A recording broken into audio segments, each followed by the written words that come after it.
Hello, and welcome to this instructional video on how to use the Living with Risk Decision Support tool using a clinical scenario. I'd like you to meet Max and Malnutrition. Max is an 85-year-old man who lives alone. He has three children who all live out of town. They are very worried about how their father is doing, especially as he appears down. And he looks like he has lost weight on their Zoom calls with him. When they questioned him about it, and Max told them he had no appetite. The family physician recently weighed Max and noted a 30-pound weight loss since his wife passed away 6 months ago. Max's wife had prepared all meals, so Max did not know how to plan or cook meals.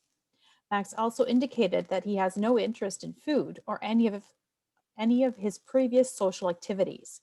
Max is on antihypertensive medication and is now starting to feel dizzy when he stands up from sitting. So let's understand how the Living with Risk Decision Support tool could apply to Max's situation. This tool asks 5 main questions within 4 steps to help us understand what is Max at risk of and who is concerned. What is Max's risk status? Is this a low, medium, or high risk situation? The answers to these 3 questions then helps us understand what could be done about these concerns. Once we have the answers to these 4 questions, the tool's worksheets help us have a conversation about the risks and the proposed recommendations. These conversations might be the ones you have with the older adult, your fellow clinicians, or with the older adult's caregivers. The first question we want to know is, what is Max at risk of and who is concerned? What we know is that everyone is concerned about something different, even when just amongst clinicians. Breaking the risk down into concerns, context, causes, and consequences pretty much covers everything that clinicians call risk. It also helps cut down on the swirling conversations that can happen amongst clinicians and helps clinicians zero into the actual concern. Breaking down the risks also helps to illuminate potential recommendations. So for Max's situation, what is the concern and in what context does this concern happen? Well, we are concerned that Max is at risk of malnutrition. The contextual factors for Max's situation is that malnutrition is happening in the context that his wife, who passed away, used to make the meals. In this slide, we are using the risk analysis worksheet to help us work through the 4 steps for each concern. Here we show the risk analysis worksheet with the answers entered for step 1A. The next question is understanding who is concerned. Well, certainly Max's children have indicated concern. Max's primary care provider is concerned. I am also concerned as the clinician, and Max at this point is not concerned. When completing the risk analysis worksheet, we indicate who is concerned by placing a check mark in the box beside the indicated individual or individuals. Highlighting who is concerned helps us understand where there are differences of opinions.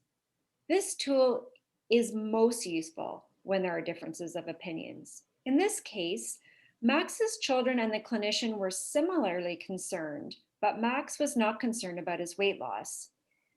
When there are differences of opinions, it is helpful to understand why. Are there differences between values, beliefs, goals, or capabilities?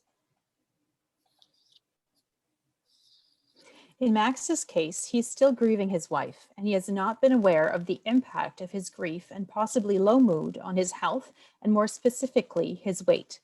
While his children were vocalizing their concerns to him, Max felt that they were being overprotective and overly concerned. Understanding the causes of concern helps us understand what can be done about the concern. In Max's case, his risk for malnutrition is a result that he has lost his social support for cooking. Not only did his wife do all the cooking, but eating meals together was an activity initiated by his wife for their 60 years of marriage. Max's risk for malnutrition is also confounded by his low mood caused by unresolved grief. We next want to understand what the potential consequences are to our concern. As there can be many potential consequences to malnutrition, it is important to understand what the specific consequences of malnutrition can be for Max. While Max has lost 30 pounds already, his body mass index is just slightly under his ideal weight range. Preventing malnutrition is more effective than treating malnutrition, so reducing Max's risk for malnutrition would be a prudent treatment plan. Left untreated, Max could continue to lose weight, which could result in poor physical health. Max is also dizzy, which could be due to his decreased nutritional intake, decreased fluid intake, and medications. This makes Max at risk of falls and deconditioning due to decreased mobility due to a fear of falling and low energy from his low mood. Max's situation shows just how interconnected some of his problems are. Once we understand the concern that occurs in certain contexts and its causes and consequences, it is helpful to understand if this is a low, medium, or high risk situation. Understanding the risk status helps us frame the timing in which one might need to act, as well as understanding the severity of the situation. A business risk analysis involves considering two factors, the likelihood and the severity. However, when working with older adults, clinicians consider 8 factors when analyzing risk. What is important to note is that risk perception can differ amongst clinicians and differ between clinicians, older adults, and caregivers. These differences will translate into different analysis of risk levels. What one person might consider a low risk factor, another person might consider a high risk factor. While this tool helps increase the objectivity to a risk assessment, there will always remain a subjectivity in the assignment of risk status. When differences occur, it is always helpful to understand the reason for the differences, and again, looking into understanding whether that's attributed to values, beliefs, goals, or capabilities. The first question to ask is whether Max is capable to make decisions concerning his healthcare treatments. Remember, individuals are presumed capable unless there are specific reasons to presume otherwise. So in this case, there are no concerns about Max's decision-making abilities, so he would be considered capable to make decisions about his health care. So this would make him at low risk. I agree. The next question is to understand if the concern is occurring now. At this point, Max is not malnourished, but is at risk of malnourishment. And without any changes to his situation, there's a high likelihood that he will become malnourished. So at this point, Max could be rated at a medium risk, as he has some risk factors for malnourishment. The concern of malnourishment is a constant state. So does that mean I would rank him in the red for daily occurrence? If Max was malnourished, the frequency would be considered daily. However, given that Max is not currently malnourished but is at risk of malnourishment, he would be considered medium risk on the frequency continuum.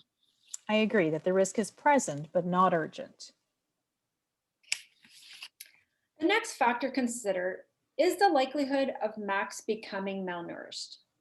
So given his risk factors for malnourishment, such as low mood, weight loss, and no appetite, and his loss of social support for eating, such as the actual preparation of the meals and eating alone since his wife passed away, without any intervention, Max is at high risk, high likelihood of becoming malnourished, as well as being at high risk of experiencing the consequences of malnourishment. So I would consider this in the red zone of high risk for likelihood.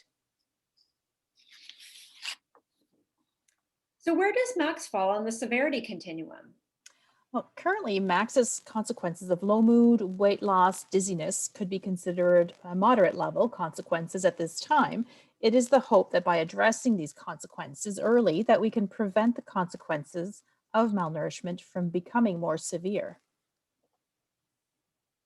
While the consequences of concerns such as falls and fires happen immediately, generally the consequences of malnourishment take a long time to take effect. So, this provides clinicians with some time to intervene. So this means we could rate the imminency of malnourishment for Max's situation as low risk. I agree. Having consistent, reliable support in place, either formal or informal, can reduce a high risk situation to a low risk. In Max's case, he does not have any local support around since his wife passed away. So I would rate this as having no support, which is considered high risk in the red zone, right? Yes, for Max's situation, this factor could be rated at this time as either a moderate or a high risk. As Max currently has no in time support, some might rate this as high risk. However, since Max has supportive children who are willing to help reduce the risk of malnourishment by getting them involved, we can reduce the risk to medium. Clinicians rate situations as higher risk when there are other concerns occurring. As I indicated earlier, not only is Max at risk of malnutrition, but he is also at risk of falls. For this reason, I find the complexity of the situation puts him at a medium risk. The safety continua can be beneficial as both broken down by factors as well as a summary. Understanding which 8 factors are moderate and high risk can help point to areas requiring intervention, and areas of low risk can point to areas of strengths to be leveraged. As each factor cannot be equally weighted, you cannot simply sum up each level of risk. So, in looking at Max's situation, if I summarize all of the 8 factors together, the general pattern for Max's risk status should be summed up as a moderate risk. Now we add the risk status into the risk analysis worksheet. Both you and the caregivers agree malnutrition is a moderate risk, indicated as a yellow inverted triangle, while Max remains unconcerned about his risk for malnutrition. So we have marked this with the low risk symbol of a green circle. Yes, as I mentioned earlier, Max feels that his family are being overprotective and overly concerned at this point. Max has not fully appreciated the length of time that he has been losing weight and experiencing this low mood. When developing a care plan for Max to reduce his risk of malnutrition and its potential consequences, the care plan will be most successful if it addresses what Max wants. Once we understand what Max wants, then we focus on treatment recommendations that address the concerns, context, causes, and consequences. Treatment recommendations might involve modifications, addressing impairments, optimizing health, and leveraging strengths. In discussing what Max wants, Max indicates that he would like to stay at home as long as possible, as he loves his home and cherishes all the memories of his wife. He describes a feeling of comfort that he gets from being in his home. While not concerned about malnutrition of his weight loss, Max has acknowledged that he would like to feel better. Let's first look at whether there are potential recommendations that could be provided by addressing the concern and the context. When looking at malnutrition as a concern, it is helpful to understand what part of nutrition is difficult for the client. Is it getting food, preparing food? Is it the lack of quality or quantity of nutrients? Or is it due to a poor understanding or poor memory? Well, for Max, he is eating less. The quality and quantity of nutrients needs to be addressed. When adding the context that his wife has made all the meals, we could recommend teaching Max to cook. However, he indicated that he was not interested in this. Understanding that he also lost the social aspect related to eating with his wife, this is also an important contextual factor that we need to address in the recommendations. So, our recommendations need to involve improving his nutrient quality and quantity by having meals made for him. Now let's look at the causes. In Max's situation, grief is one causal factor for his risk for malnutrition. So it will be important to recommend a review and possible treatment for his mental health. So I wonder, how can we help support his grief? How do we ensure that this is not switching over to a depression?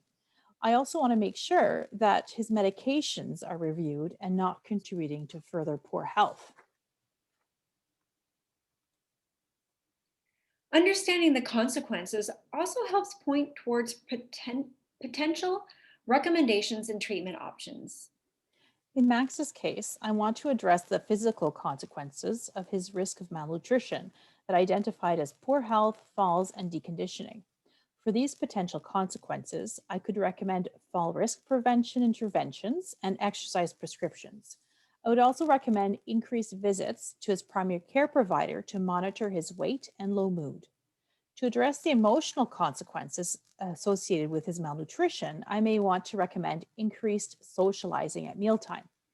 An easy recommendation to address the physical consequences of malnutrition would be to recommend to Max to relocate to a retirement home where he could have his meals made, where he could have socialization during meals, and also access to exercise activities. But he doesn't want to leave his home. Yes, this is a good example of having to balance both the physical and emotional consequences of a decision. While this recommendation would address the physical consequences of malnutrition, going to a retirement home, it would increase the negative emotional consequences associated with leaving his home, which he identifies as containing the memories of his wife that he is still grieving. When developing treatment options to address the concern, we also want to consider what can be modified. For Max, I can suggest recommendations that modify the context by suggesting a meal delivery service and a modification of his social environments by recommending increased social activity around meals. When developing treatment options, we also want to consider what can be addressed, optimized, and leveraged. For instance, what impairments can be addressed for Max's mood? Well, we could recommend an assessment to see if treatment is needed for grief or depression. What can we do to address the concern of Max's dizziness? We would recommend a review of his medications and monitoring of his blood pressure in the lying and standing position. Are there any strengths that could be leveraged? Oh, yes. So Max's cognition is not impaired. So we can leverage his strength by being able to have a conversation with him about the rationale and reasoning behind our recommendations. We could also leverage Max's motivation to get better and leverage his motivation to remain at home by explaining how our recommendations can support these two goals. We can also leverage his family's motivation to help by providing guidance in what they can be helpful for. So, what can be done for Max to reduce the consequences of malnutrition? To address the concerns about increasing Max's nutrient quality and quantity, Max agreed to receiving a meal delivery service to his home rather than relocating to a retirement home. To address the lack of socializing during mealtime, Max agreed to ask his neighbors out for lunch once a week, and each child agreed to visit weekly, which covered 3 weeks of each month for the next few months. To address the cause of low mood, Max declined a referral to psychiatry, but agreed to attending a grief support group. To address the consequences of malnutrition, he agreed to visiting his primary care provider monthly to have his mood, weight, and medications monitored. As he was also becoming deconditioned, he agreed to join a mall walking club, which would increase his socialization as well. When having a conversation with the client, caregivers, and or teams, it is important to have established and understood the client's priorities. This is part of person-centered care and is done by understanding what matters most to the client, by understanding their values, beliefs, and goals. In establishing a collaborative and therapeutic relationship, the client and caregiver need to feel heard. The tools worksheets can ensure that all concerns are put on the table and support an intentional, comprehensive, and thorough review of the concerns and potential ways to address them. These worksheets allow for all parties to communicate their rationales for their concerns and their analysis of the situation. Have we ensured that we have taken into account Max's perspective? Yes, we have. In conversations with Max, we learned that what was important to him, and he learned that what we were concerned about and why. These conversations helped us provide recommendations that support Max's goals of remaining at home and feeling better. We have respected that Max has no interest in learning to cook, but is willing to order prepared meals. He does not want to see a psychiatrist because he thinks that only crazy people see them. But he does recognize that his grief may be impacting his life and is willing to seek support through grief support groups and his primary care provider, which he trusts. This is a good example of how recommendations to reduce the risk of the concern and the risk of the consequences were negotiated between the clinician and the client. While the risk analysis worksheets are for each individual concern, the summary table worksheet allows for all concerns to be documented in one sheet so that the client, caregiver, and the clinician can review all the concerns and suggested recommendations at once. Depending on your clinical context, we might be able to work with the different concerns over time, or the summary table could be helpful to be used as the older adult moves throughout the continuum of care. In Max's example, the summary sheets help highlight the concerns of malnutrition and falls in one spot. I am now no longer involved with this client, but I have shared this summary table with Max's primary care provider and Max, who has shared it with his family. The summary table is helpful as it reminds everyone of the concerns, what has been recommended, and what has been done, and it allows everyone to monitor these concerns. Max is grateful for everyone's concern. He felt that he was heard and that ultimately he is remaining where he wants to be. Thanks for tuning in.